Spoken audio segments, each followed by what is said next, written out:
Mr. Smith, I'm Ari Benedict White. I'm so sorry, Mr. Smith. I asked Mr. Benedict White to wait. It's all right, Mendenhall. My apologies to you both and to Mendenhall.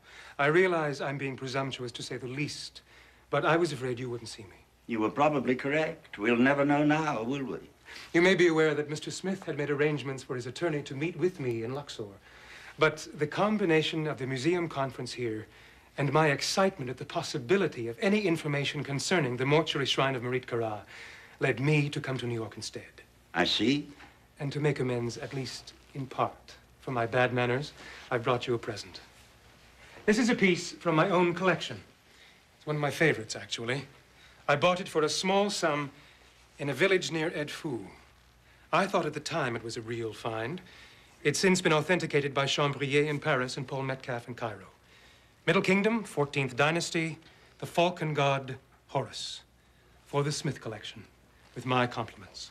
Oh, my dear fellow, it's marvelous, of course, but I can't possibly accept a gift of this magnitude. Oh, but you must. It would give me so much pleasure. And having managed to get it out of Egypt, I don't think I'd ever be able to explain why I was trying to take it back in again. Thank you, Mendenhall. That'll be all now. The export of antiquities is closely regulated? 2 points. Do you know the story of the god Horus? No. Well, I'll spare you the full account. It goes on for hours. But he finally became king.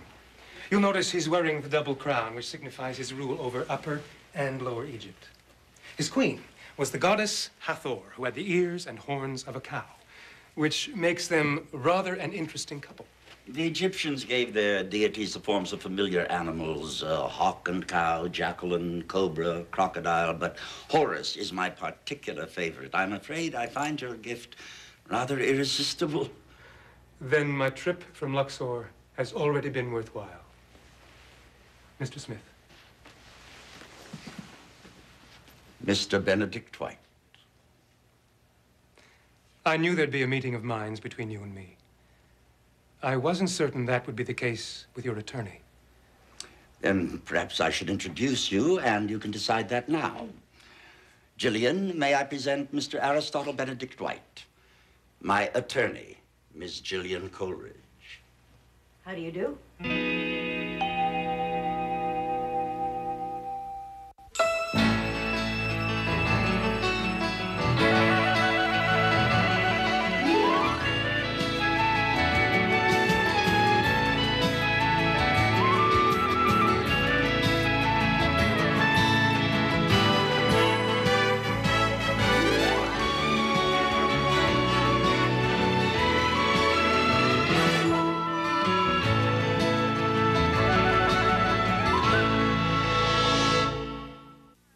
Double the Dylan, double the David, double the Donna. Catch back-to-back episodes of 90210 today at 3 with another episode at 4 only on SoapNet. Come on, let's go! This June on SoapNet, the drama is hot. I like that. It's kind of cool. Stefano returns to Salem. Teach him a lesson I'll never forget. Will the DeMira clan finally get revenge against the Bradys? We're gonna kick some DeMira butt. Damn right we are. Watch Days of Our Lives all June long on SoapNet.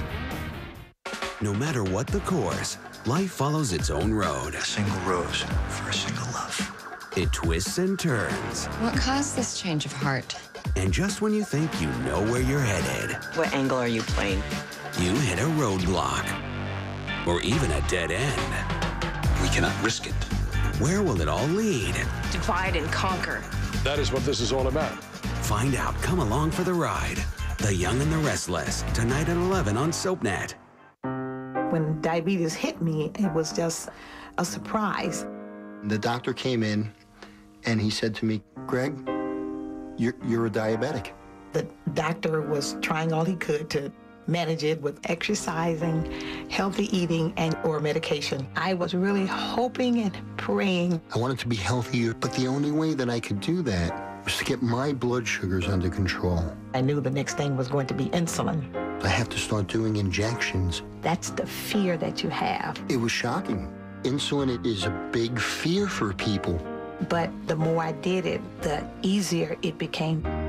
It was a hard choice, but it was a very good choice. So you can do it. Just make up your mind that you can do it and do it. Call now to get your free insulin information kit. If you have type 2 diabetes and your current treatment isn't giving you the blood sugar control you want, the kit will give you inspiring stories and important facts about insulin.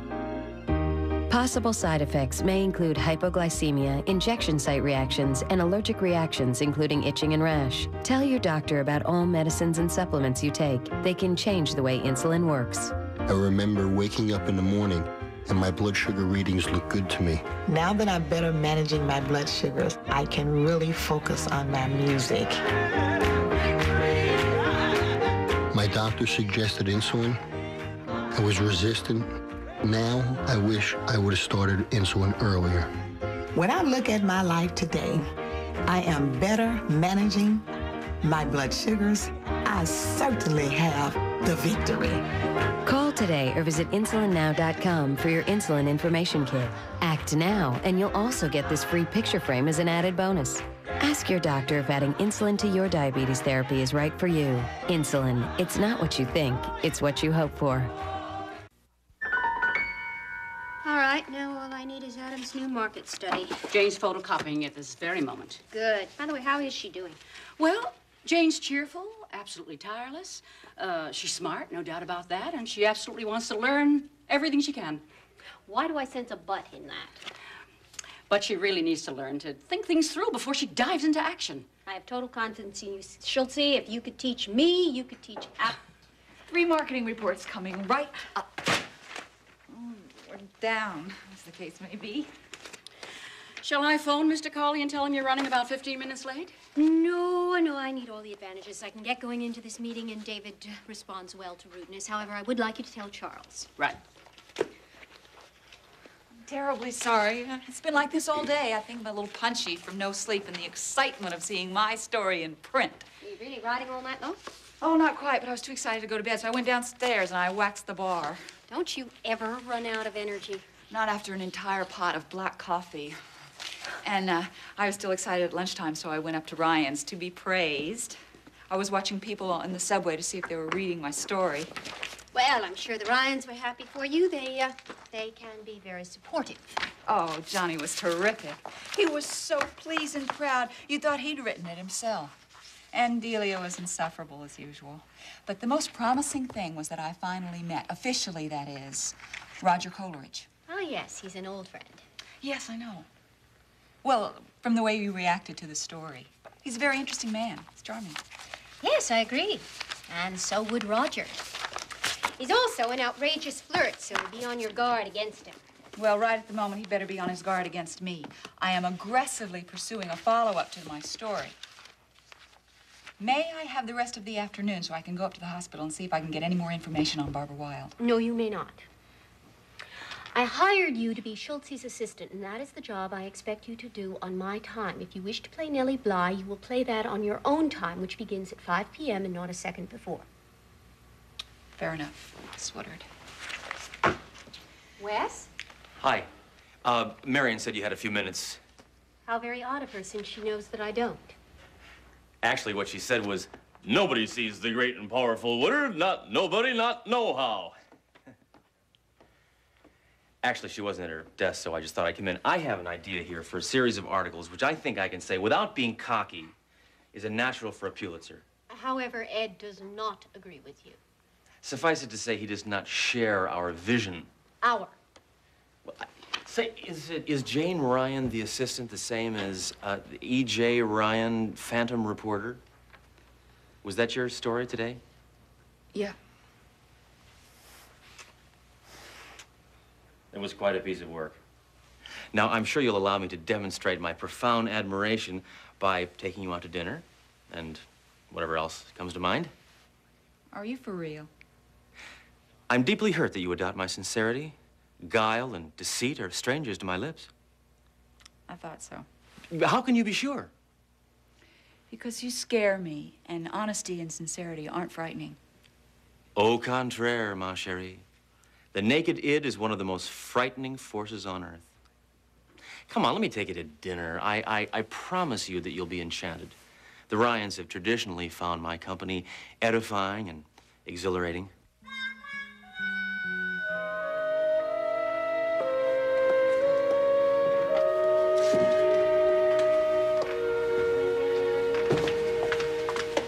Siobhan, you're home early, dear.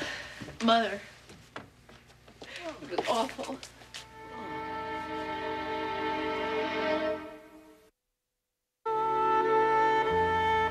Come tell me about it, darling. I cut my last class. I know I'll be sorry about it later, but I didn't hear a word my instructor said all afternoon. Oh, you gave your statement about Joseph at the precinct, is that it? And while I was there, Joe walked in. They brought him in. They put him in handcuffs. He looked right at me, and in his face, in his eyes, there was rage, I guess, hatred because I informed on him, contempt for everything I stand for. Oh, that must have been difficult for you. His lawyer was there. Jim says he's some high-priced criminal lawyer who represents important people in organized crime. And Joe was so smooth. He was so at ease with him. I think it's the first time I've really seen Joe the way he is. The way you must have seen him when he came back from the Caribbean. Oh, I wish I'd listened to you. Wish I'd gone slower and waited for evidence. Darling, don't waste your energies worrying about what you should have done. Instead, I just let him tell me lie after lie, ignored people when they tried to make me be reasonable. It was so stupid. Dan, it wasn't stupidity. You loved him. Great excuse. Well, when you love someone, you trust them and you believe in them.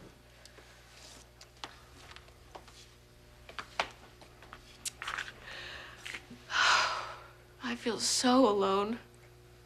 I feel like I've separated myself from everybody by the choices I've made. By loving and trusting Joe, I've cut myself off from the family. By following my conscience, I've lost Joe. And they both seemed like the right thing to do at the time. I understand how you feel. Mother, don't say these things just to comfort me. How can you understand when I don't understand it myself? Siobhan, I do understand. When I first married your father and we came and moved to this country, I knew I had made the right decision, but I was hardly more than a girl. And New York was so foreign to me. There were many times before Francis was born that I kept wondering to myself, what was I thinking of, going so far from my family? I'd find myself lying awake at night, so fearful, for no real reason. But that kind of fear can be very isolating. I couldn't even share it with your father. Not then, anyway. I never think of you as someone who gets scared or who can't handle things. I'm sorry. No, that's all right. But let me tell you, don't you think for 1 minute that you cut yourself off from this family by choosing to love Joseph. We love you, and we trust you, and we didn't stop loving you or trusting you because you moved in with Joe. It was time that you took charge of your own life. But we're still here for you, love. You're still my own good, sweet girl. Nothing will happen to change that. How could it? Hmm? Oh, you still have your family and your friends and your work. And you have all the time. You'll see, it'll be all right. It'll be all right. I'm so grateful for my work. Yes, it's good to keep busy. Let's start by putting this table back, eh? I feel like my police work is, well, it's a way to make amends for all the time I invested in Joe. Yvonne, you have nothing to make amends about. You loved him. Don't deny that. Don't wipe it out. Just use the experience to learn something from it and go on. Be a wiser person and all that? Well, something like that. Something like that. One question. How do I stop loving him? I can walk away from him. I can put distance between us. I can turn my back on everything he stands for. But I don't know how to stop loving him. That's a hard question. I'm afraid I can't answer it.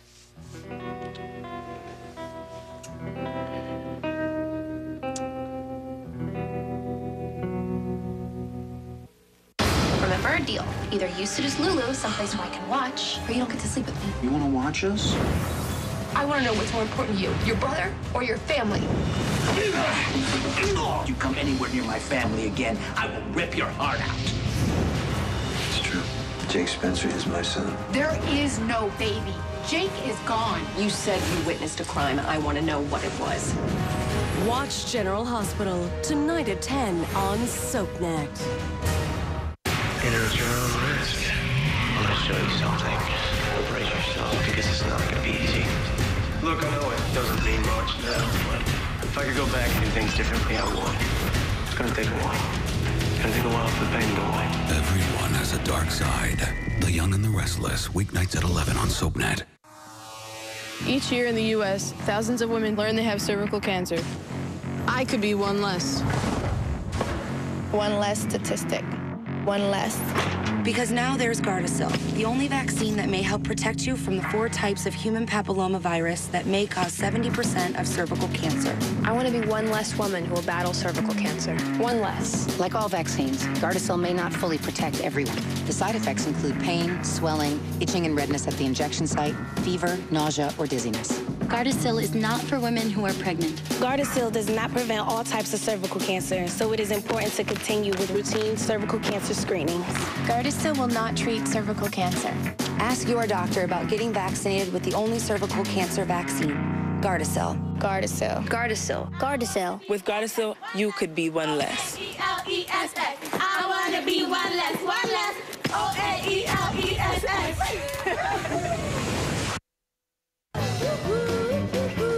When I signed up for Vonage, I was able to keep my phone number, and then when I moved, I was able to take it with me. Vonage was so simple to set up. I did it on my own, and I was very proud of that. Call quality is the utmost. It projects my business. And with Vonage, it's perfect. Vonage and reliability, that just kind of goes hand in hand. The features save you time, and that's really where I'm focused as far as cost goes. It's made our connection that much closer. I love Vonage. There's no one else out there that fills the need that Vonage does. And I'm a lifer. I love it.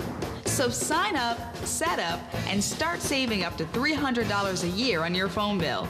It's just $24.99 a month for unlimited local and long distance. Call now and get 1 month free, including free calls to the U.S., Canada, Puerto Rico, and Europe. Vonage, a better way to phone for less. Hi, Holly.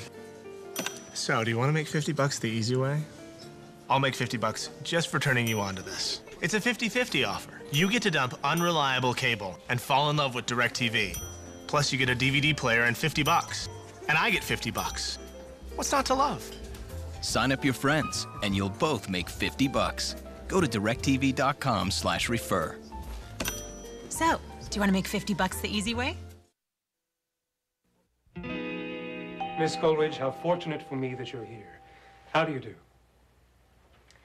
Mr. Benedict White. Obviously, I assumed you were Mrs. Smith. How flattering to me. I'm very pleased to meet you, if somewhat surprised. Oh, the surprise is mutual, since we were supposed to meet in Luxor. I rearranged my schedule and my commitments to fly halfway around the world to meet you there. Mr. Smith preferred that arrangement. Shouldn't you have been a little more willing to accommodate his wishes? I'm sorry I didn't look at it that way. I thought I'd be sparing Mr. Smith a degree of inconvenience, to say nothing of the expense. I doubt that. I think that you preferred to deal directly with Mr. Smith, instead of a, intermediary. Exactly right. May I ask why you chose to do that? For one thing, Miss Coleridge, the importance to me of the mortuary shrine of Merit Kara. My greatest interest, professionally and personally, has been the reign of that queen of the 19th dynasty of ancient Egypt. Her mortuary shrine and its contents are of enormous significance in the world of archaeology. To me, that means of significance in the history of man, in the story of you and me and all of us. If the shrine exists, those boxes will contain the sarcophagus of Merit Kara, her mummy, and her personal treasures. The person who opens them will be in immediate and intimate contact with the woman who ruled ancient Egypt 3,000 years ago. That woman has become in many ways the center of my life. I will go anywhere. I will do anything to learn more about her. The fact that Mr. Smith responded to my letter means to me he is in possession of the mortuary shrine, or that he knows where it is. That's why I've inconvenienced you, Miss Coleridge. That's why I've come to New York.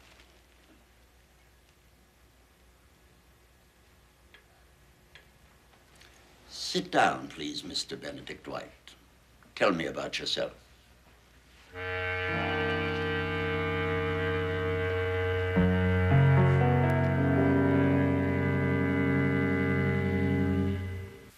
Next, it's Shocking Secrets in Salem on Days. Then catch the latest scandals on AMC. Later, things are heating up on One Life on SoapNet. Happily Ever After. Hope is the only woman I've ever loved, and I'm gonna spend the rest of my life with her. Don't think so. Will you kindly take these handcuffs off me so that I can go get married? We are not gonna let Philip take your little girl away. In Salem. Love isn't always a fairy tale. I'm never, ever giving up on you. Days of Our Lives, next on SoapNet. In Pine Valley, all fortunes are intertwined. The fool. And he tried to murder his wife? The skeptic. Who the hell are you? The maverick. I'm immortal. The queen.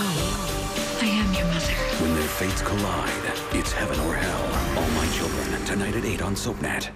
Plug in to SoapNet Spinelliator. The blonde one. That's Lulu, the very object of Spinelli's desires. Crack all of Spinelli's codes by logging on to soapnet.com. Right now, you can log on to eHarmony.com and review your matches all for free. Aren't you curious to see who you're compatible with? eHarmony.com. Log on today. Introducing Hot Pockets brand calzones. Oven-baked calzone taste from your microwave. Delicious meats, cheeses, and sauces stuffed inside an Italian-style herb crust. New hearty calzones from Hot Pockets. Triple Blade Big Soleil. Now with replacement blades and an extra wide soothing moisture strip with aloe and shea butter. For smooth, beautiful skin, Big Soleil with replacement blades. Feel the soleil. Introducing new Banana Boat Sport. The only one with Avo Triplex. UVA UVB protection that lasts even longer. Unlike ordinary sunblocks, it just won't quit. Banana Boat Sport. Play out.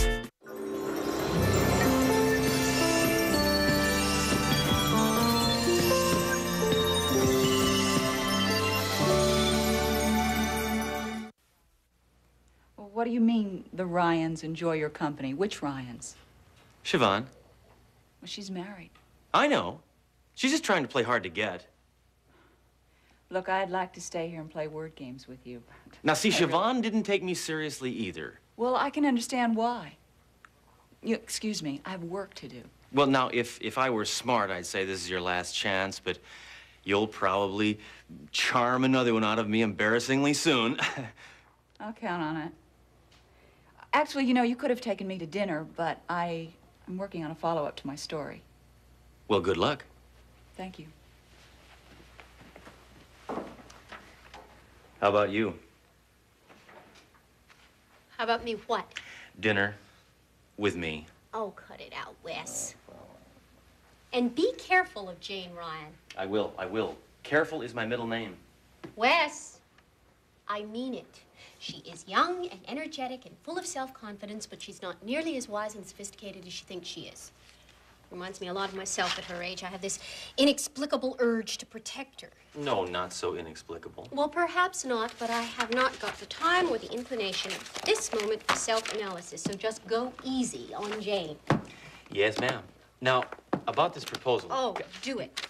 Now go away, Wes. Shoot. What are you? I'm sorry. I left my desk for a few minutes. Adam sent up some last-minute revisions. I was copying them. Good. I'm on my way. Marion, would you by any chance be free for dinner? Yes, and I intend to stay that way. My father was a career officer in the British Army and an amateur archaeologist. Mother was a musician, an exotic among officers' wives, and about 30 years ahead of her time. As a child, I went to English schools in North Africa, but I'd been enrolled at Eton on the day of my birth, and at 12, I passed the exams and was shipped off to England. And then Oxford. Yes, summers in Egypt and Africa. Upon graduation, a dig near the Red Sea, then an association with a small museum in London. 3 very successful digs for them along the Nile and in the Delta. I then went to Greece for 2 years, whereupon I returned to Egypt on a research grant to continue my search for Marit Kara. And what were you looking for? Her tomb. Well, the theory is, of course, that the original tomb was opened, looted, and lost at some point in the late kingdom. I don't believe it. Why not? Because there's so little material that dates from Marit Kara's reign. So many of those things which we associate with specific pharaohs, most notably the treasure of Tutankhamun, are funerary relics, objects buried with the mummy to give him pleasure and make him comfortable in the afterlife. The tombs were looted, but the most valuable artifacts have survived. Tutankhamun was, of course, a genuine archaeological find, but I don't believe for a moment it was the last royal tomb unaccounted for. So you're saying that the original burial place of Marie Kara is still intact? Yes. We know from written accounts that her mortuary shrine and her mummy were removed from the tomb out of fear of grave robbers. But no reference has ever been found that would suggest that the tomb was actually violated. It was resealed, of course, and camouflaged, I think, successfully. Her mortuary shrine was moved a number of times, and finally rested in peace for 2,000 years or so. Story has it that the mortuary shrine was found again by thieves in the late 19th century, smuggled out of Egypt and into Greece. And the next reliable reference to it comes in the journals of Monsieur Lefebvre, of the Cairo Museum. As I believe you mentioned in your letter. The journals make fascinating reading. Have you seen them? Perhaps. Years ago. Lefebvre writes at length about your father. It's a very appealing portrait. A lively, energetic, highly intelligent man. He was all of that. Your father apparently arrived in rather a hurry from Greece, asked a great many informed questions about the shrine, and then left rather abruptly. Giving rise to considerable speculation on the part of Mr. Lefebvre. He thought, of course, that your father had found the shrine. Ah. And was that so, Mr. Smith? Where are you staying, Mr. Benedict White? At the Hotel Sancerre. Excellent. We'll be in touch. And now, if you'll excuse me, I'll say goodbye. Finish your sherry. Mendenhall will see you both out. Good night, my dear. Goodbye. Goodbye, Mr. Smith.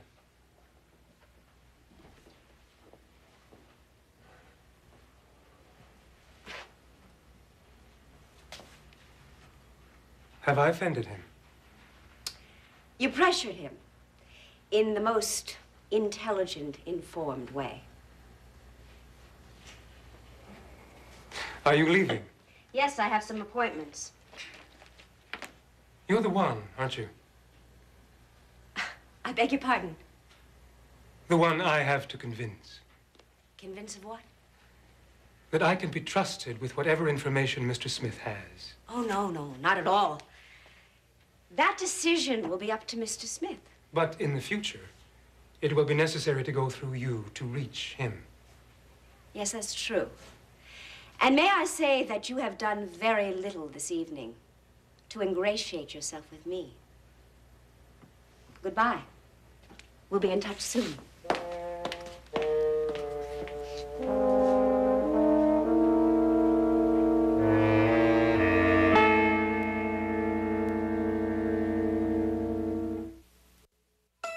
Will love conquer all? Or are the residents of Salem destined to be miserable? Find out who's pursuing who and who's left brokenhearted. Days of Our Lives, next on SoapNet.